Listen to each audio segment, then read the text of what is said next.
they said that everything in the universe is a vibration. Light is just a resisted vibration of this other force. These operations are not just out of remote places like Area 51. So they have these facilities all over the world. People who are running these projects want you to think, as I said earlier, that nobody in the United States has any knowledge of these objects that they are now euphemistically calling UAPs.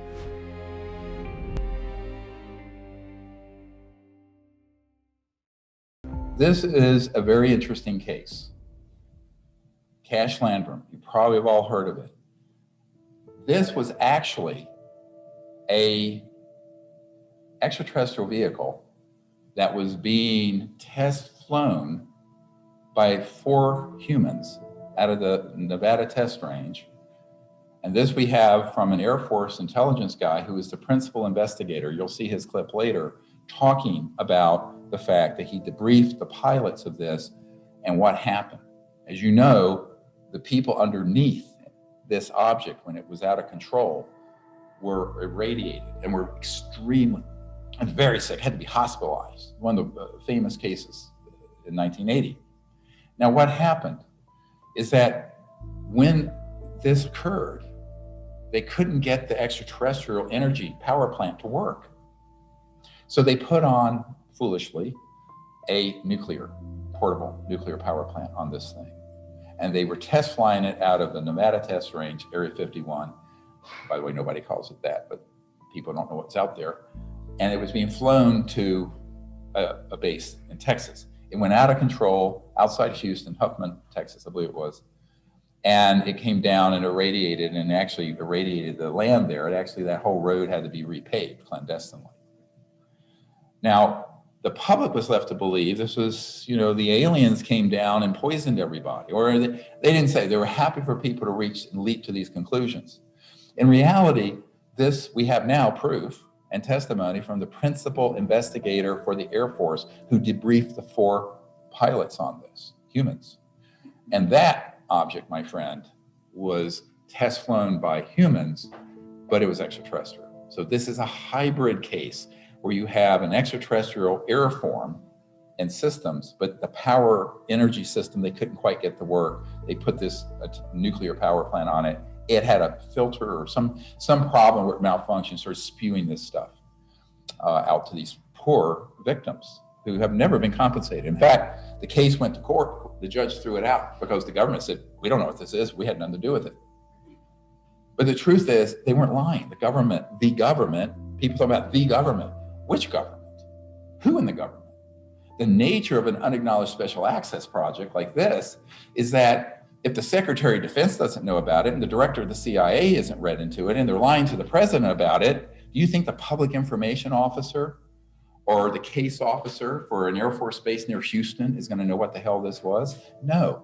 So they're not lying. This is plausible deniability, because since they don't know, they can testify under oath, this wasn't ours. We know nothing about this. Now we know for a fact, and we have the recorded video testimony of the Air Force Office of Special Investigations, principal investigator on this, Richard Doty, who is a master of disinformation in his career, but is coming clean on some of this.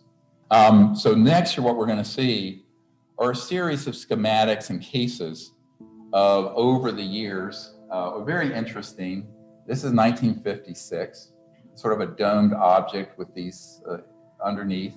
This was a man-made anti-gravity vehicle from the 50s that was seen, and we can go to the drawing of it. Very good, excellent illustrations. And a very well-documented case. I'm going to go through a number of these examples. Next. This is one from New Zealand, our friends from down under. This was also a man-made object. The date on this is listed somewhere below there. I believe it was in the 50s. And that object, a very well-documented case, occurred. And someone came out and it was a human in sort of an astronaut suit. But this, I believe, was 1959. Here we are. Yeah. Blenheim, New Zealand. It had these flames, so it had a combination of anti-gravity and also other types of energy systems. And people say, oh, this is from New Zealand. I said, oh yeah, 1959. Next. But we're going to run through a bunch of these quickly. Okay, next. This is a really interesting one. Again, the dates, this was 1966. Love the Mustang.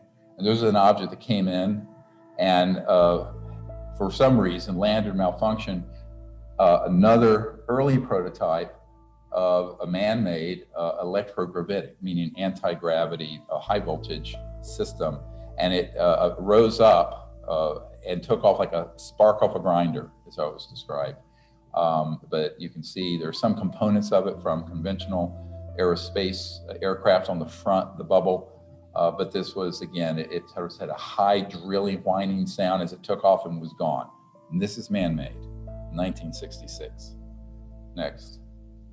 And this is very similar to some of the Tic Tac things. It's got an arc on it. I think this was in, what date was this? This is 20, well, no, not 2017. That's I'm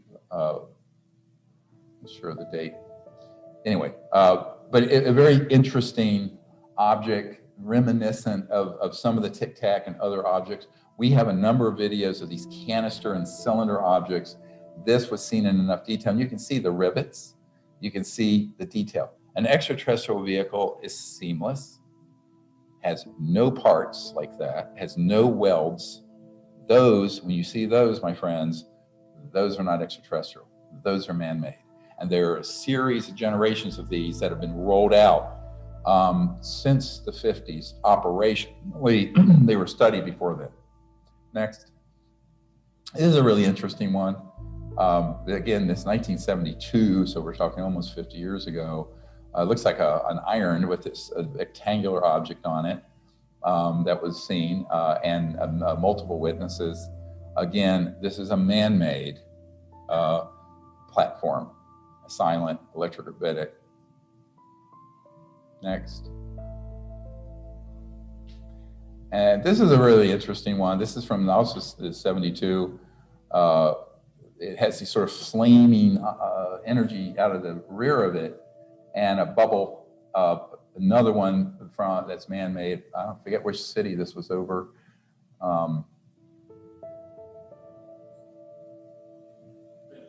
Yeah, in Venezuela. And people say, really, these other countries? Oh, yes, all over the world.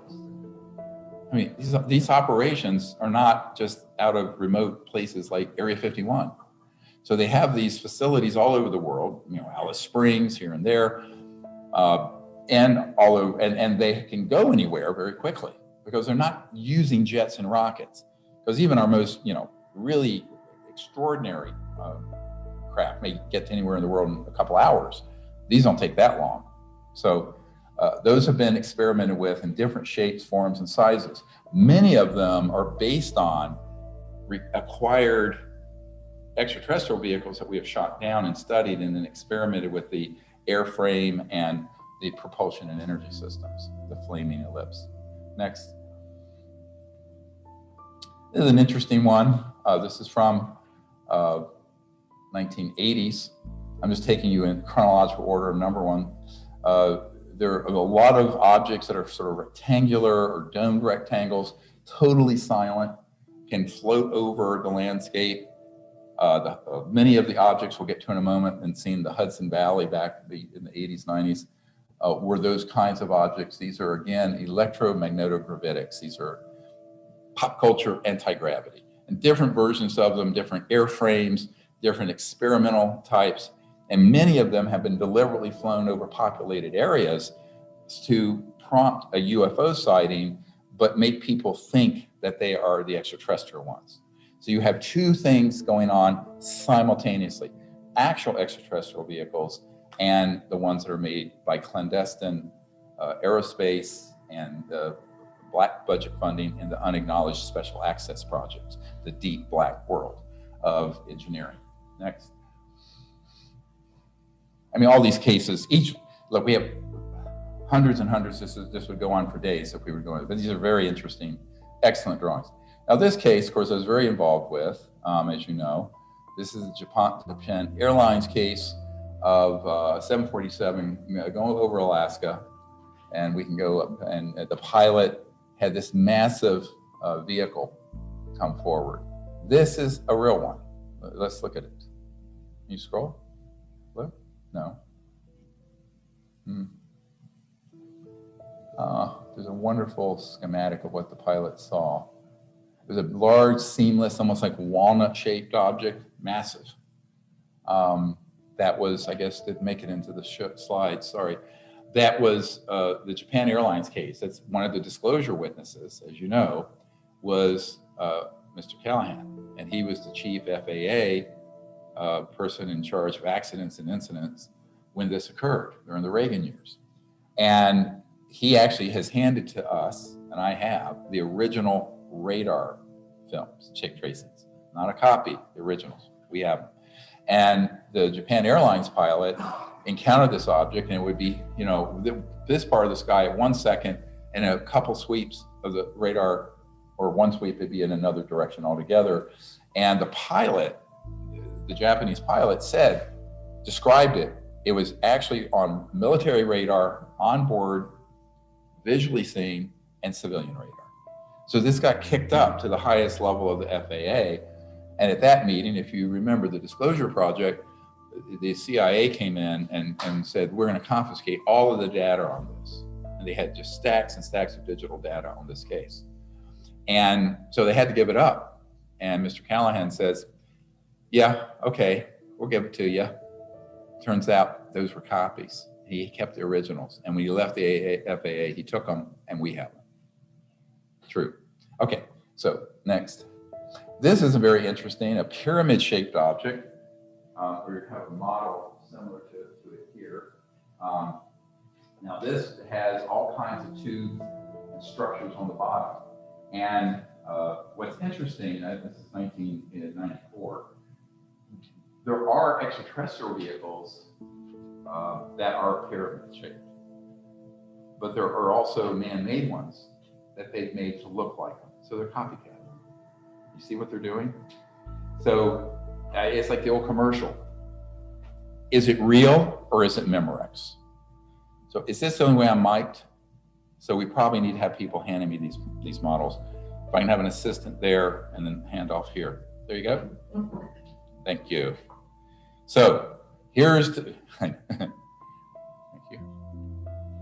And this is a great one. I like this one because we may have, this is also in England, 1990. And this one is great because it has, if you look at the underside, there are the girders and the structures, and they're even weld marks. Now, of course, this is a triangular, and the people under it could see that and could see the light in the center and the three on the end. That is man-made. That is an anti-grav object. And we have many people who have been in the aerospace classified projects who have described these and how they operate. And so we have massive files on these sort of different kinds of triangles. Now, just to make things more complex, because the world is complex, there are extraterrestrial vehicles that are triangular and that are saucer shaped and that are other weird shapes. So to make things complicated here, how are you going to know? Well, you got to be close enough to it to see. And if you can't see the superstructure detail, you're not going to know whether it's extraterrestrial or not. But I'll give you these few hints. The ET ones are not manufactured by digging stuff up and soldering things together and what have you. That's not how they manufacture. They are doing it through a frequency sonic resonance manufacturing that pulls from a template an object in its entirety as a piece from the elementals, let's call it, of space-time, the foundation of energy of space-time. And it comes into 3D, like 3D printing, but for a whole spacecraft, but not putting plastic molding injectors in, but it being brought from the finest foundation of energy, not only the 0 point, but beyond that even trans-dimensionally. So this is trans-dimensional manufacturing. We don't have time to go into this We'll go into it more this week for everyone. And then this one, again, this is a very interesting one. This is the very famous Phoenix Lights one. Who was here for that? Anybody?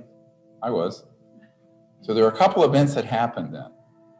And we have had both ET vehicles, then piggybacked on man-made events. And this is really confusing because once there's something that really happens demonstrably, that is a sighting or an event, they will then put up objects and have things occur that are the man-made ones to confuse people. And they'll even do other decoys, so drop flares, all kinds of things.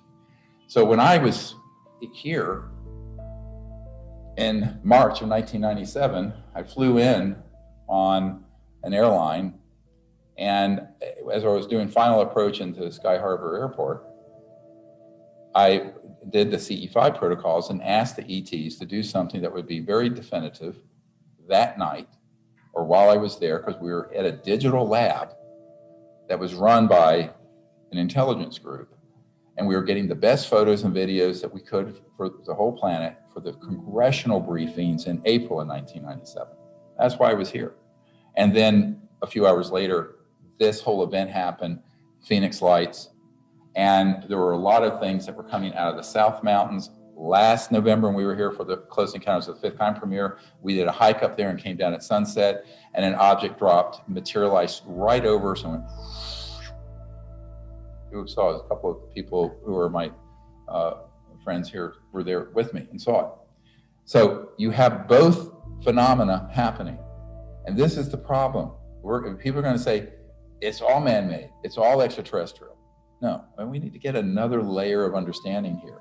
And particularly any important thing that happens, by definition, is going to be inundated with a cover story, and where they're going to deceive people from the real over to the staged, the DDT, let's call it.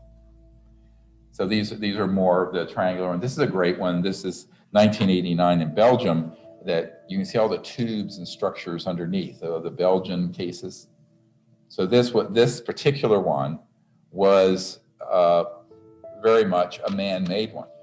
Again, this is global. Don't think, you have to think, it's a transnational group that runs these unacknowledged special access projects, clandestine organization, is global. They don't think of international, they're transnational, and have been at least since the 60s. And so here's another one, very interesting. Again, this is from Missouri. A little different from the ones that you can see the girders and the welds on the side. I hope you can see that. That's the camera and the people in the webinar. And these are also well-known platforms. You can basically, once you get your lifter system in place that causes mass cancellation, you can create any kind of air structure around it. And it doesn't matter if it's aerodynamic or not, because the way it moves, let's say, the molecules of air around it. So it's basically moving an electromagnetic field effect.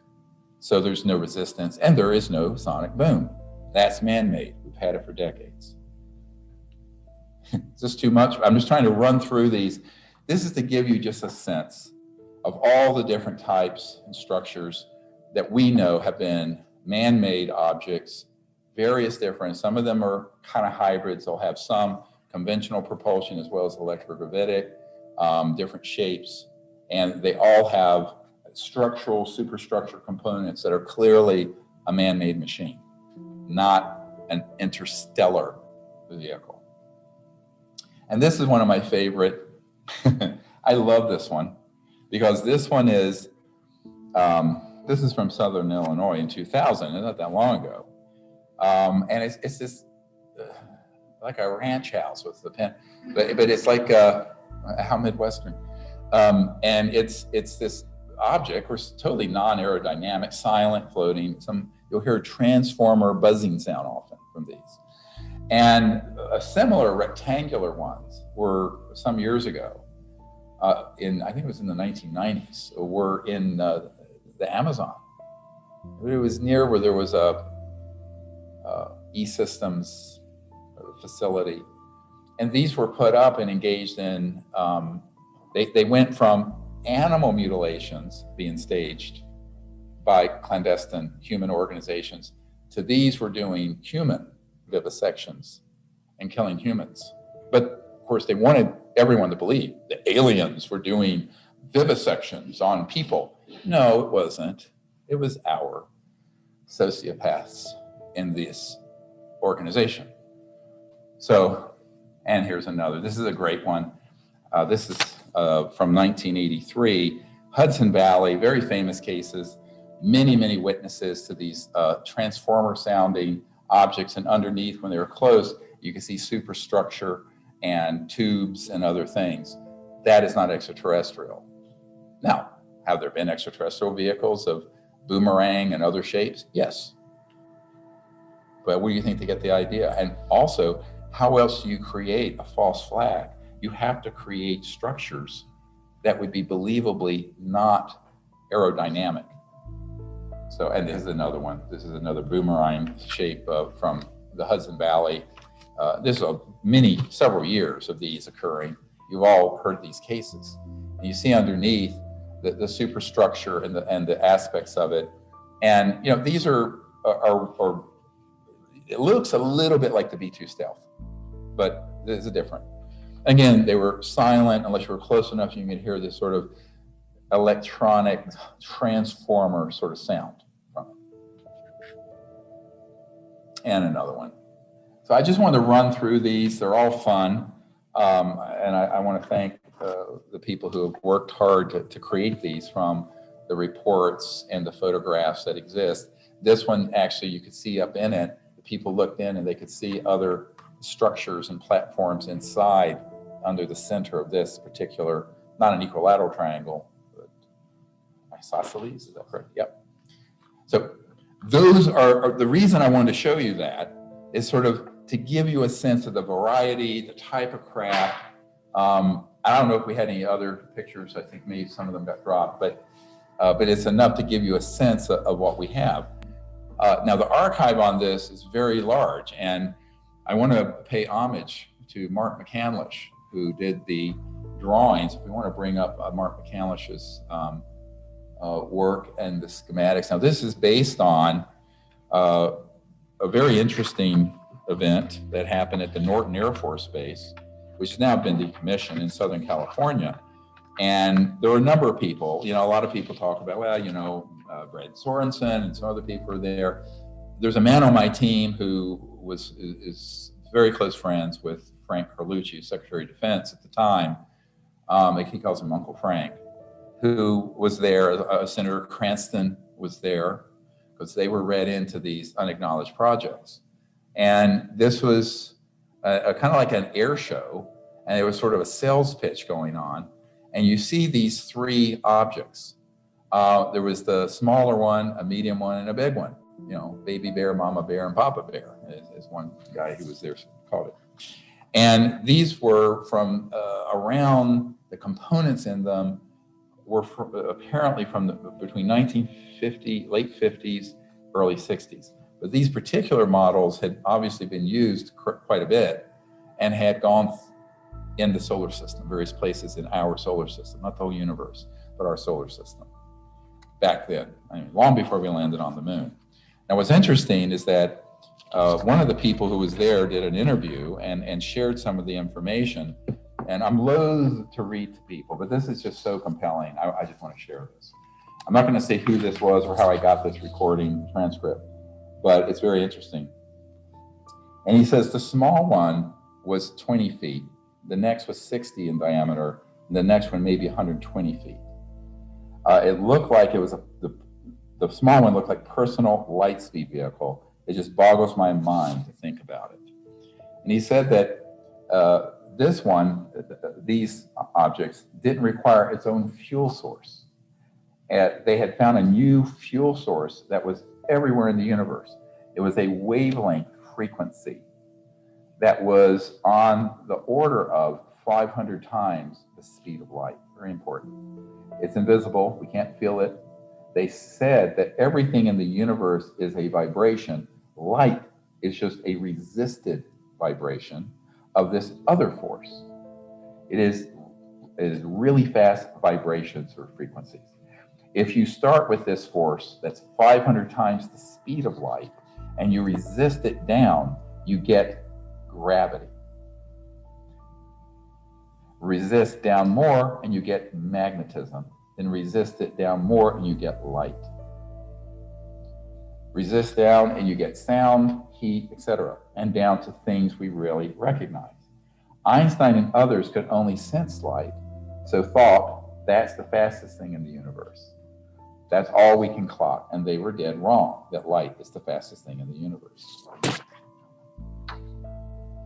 If you wanted to go to the moon, say, you'd point the upper video camera that was on these objects and point it to where we wanted to go, and then you'd put the crosshairs on it. Then you'd move the rheostat, a lever on the inside of the seat, to add power and allow that power to be available, and it would go. And it goes on and on. Now, why is this important? Because this was at an air show in 1988, and there's more than one witness to this, by the way. And we can put up Mark McCandlish's schematic of the interior that was based on the description. And I want to honor Mark McCandlish. He just recently, the last couple of weeks, passed away.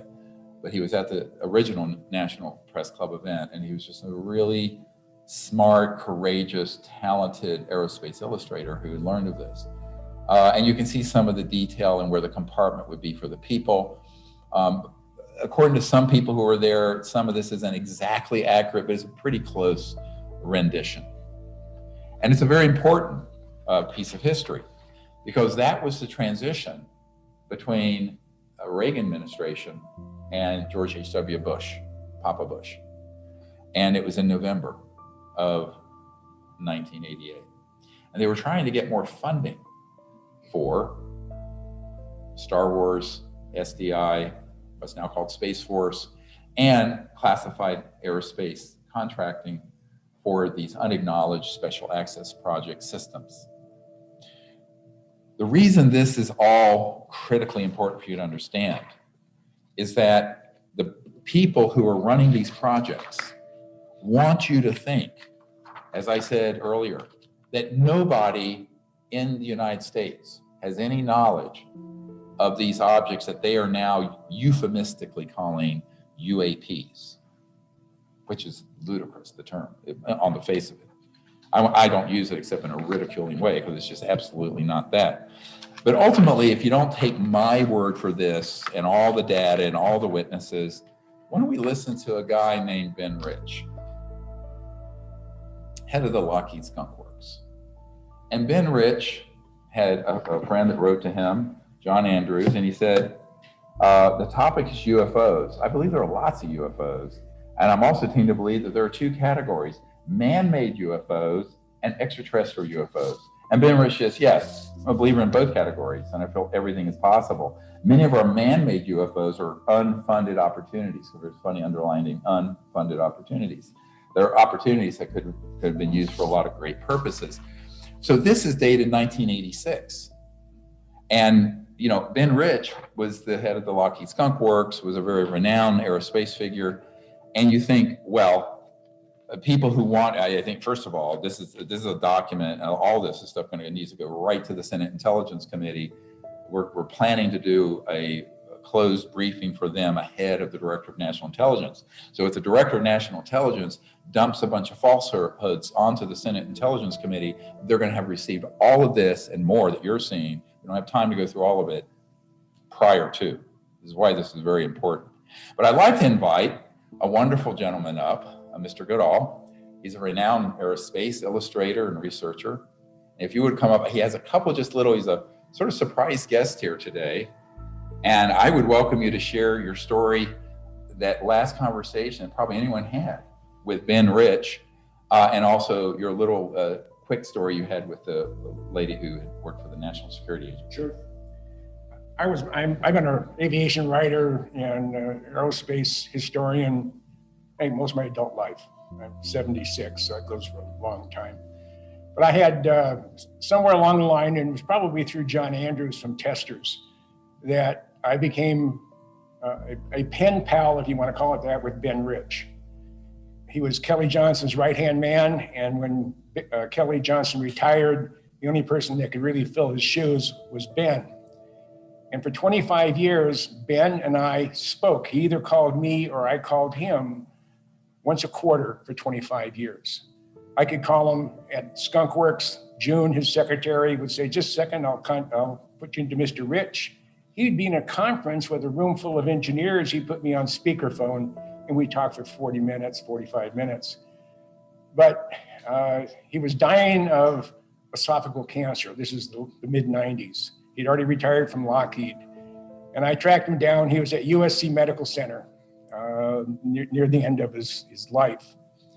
And we were talking about John Andrews and some other stuff, and we started talking about UFOs. And he said, Jim, we have things out in the desert, and he wasn't referring to Area 51, but said, we have things out in the desert that's 50 years beyond what you, and he was talking directly to me, beyond what you can imagine. And he said, if you've seen movies like Star Trek or Star Wars, we've been there, done that, or decided it wasn't worth the effort. I said, Ben, you want to expand upon that? And typical Ben response was no. And he had the nerve to die on me about 10 days later. The other thing, late last year, I think 2019, maybe it was 2020, and the last 2 years have been sort of a blur. On CNN, I'm not sure if it was CNN, but Tucker Carlson on Fox announced that the federal government had made a statement that we have equipment that is not of this earth. There was also a government employee that said the same thing. So I have a friend of mine who works for the National Security Agency. I knew her from Hawaii, and she was in Pine Gap, which is Alice Springs, which is in the middle of nowhere, if you've ever been to Australia.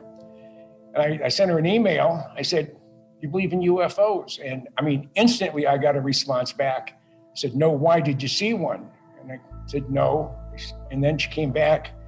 So I can't go over it on, through electronic means. Maybe one of these days we can sit down face to face. He said, but they're here. And that was her comment. Now she went from Pine Gap to Guantanamo Bay, and now she's back in Hawaii. And I hope to get to Hawaii sometime this year and sit down with her face to face.